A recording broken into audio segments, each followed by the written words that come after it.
Hi, this is Bill Chan from 5 Elements of Fulfilling Life.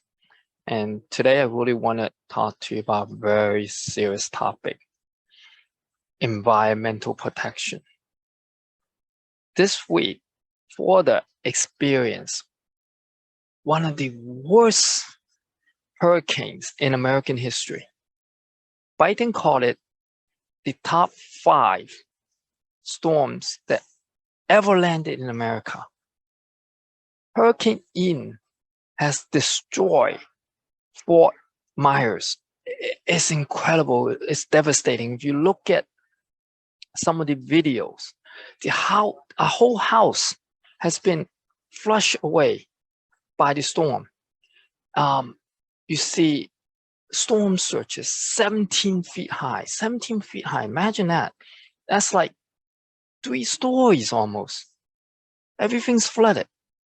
You see these huge trucks and boats just lifted off by the waves and just totally smashed to pieces.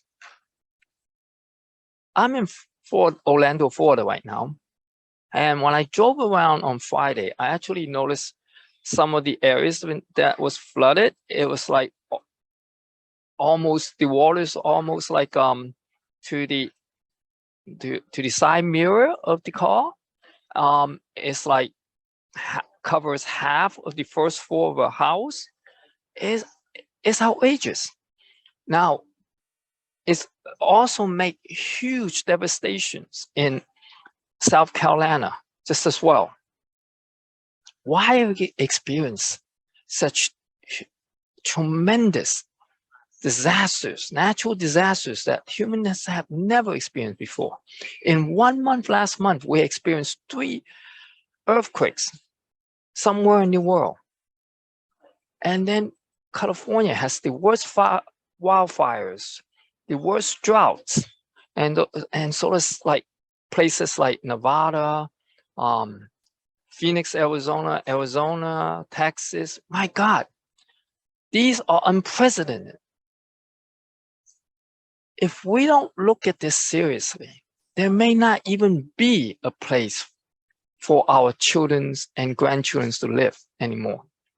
We certainly can't go to Mars, Jupiter, because Jupiter, I think, is like 400 degrees. You know, that's uninhabitable, right? And you look at like all these disasters is because we didn't take care of our Mother Earth. Scientists have found a huge, big ice glaze that fall into the ocean, the size of Manhattan. Can you believe it? The size of Manhattan. And it's because the Arctics are 17 degrees Celsius, Fahrenheit, hotter than their normal temperature. 17 degrees. That's really hot. It's melting everything in the glaciers. So we need to think about it seriously. We can't continue the way we live and expect some scientists to take care of all these problems, because we are at a tipping point right now. If we don't change, the world's going to tip to the other end. And by the year 2050, predicted by scientists, the Earth's temperature is going to go up 2 degrees and we'll all be covered with water. Amazing, huh? Some of the biggest cities in the world will go underwater, like Jakarta in Indonesia, Shanghai in China, probably Tokyo in Japan, some of the biggest cities in the world, Mexico City, New York, California. I'm talking about for decades, right? California is going to fall under the ocean. Hey, we don't watch it, it's going to happen. And what can we do to change? One of the biggest and the easiest way for us to make a difference is to look at our animal consumption. Can you believe it? 43% of the world's agricultural land are used for animal grazing, right? Glazing animals. 43%. Wow. And we are destroying all the forest lands. We're chopping down all the woods so we can make land for animal grazing. And on top of that, right, 80% of all the agricultural land are used to produce food for animals, not for us humans. Only 20% are for human consumption. 80% are used to raise animals. And then we consume the animals, right? But it's like 10 to 1 return on investment. We have to pour 10 times more water to raise the animals, feed them with 10 times more food, more grains, before we can get, what, 1% out of the animals for our food consumption. And the carbon footprints, because of the animal grazing it's making on the earth, not to mention all the trees we chop down. Every time we chop down a tree, we're releasing huge amount of carbon dioxide in the atmosphere, huge amounts. And if we don't force our forces, we're not going to have any wild animals left anymore. And when all the wild animals die off, so do we. Now, in almost all ancient cultures, or should I say, indigenous cultures, like ancient Asians, American Indians, we can look at all the Africans, the native Africans. We all believe that we are inhibiting Earth with all our neighbors, all the other species. That includes trees, that includes plants, that includes mountains, the air we breathe, the water we drink, as well as the wild animals. We have to be compassionate to everything that surrounds us, because if we're not thinking that we are just a part of the world, we got to be more humble. If we think we can control all of our atmosphere, all of our environment, guess what? We end up destroying it, right?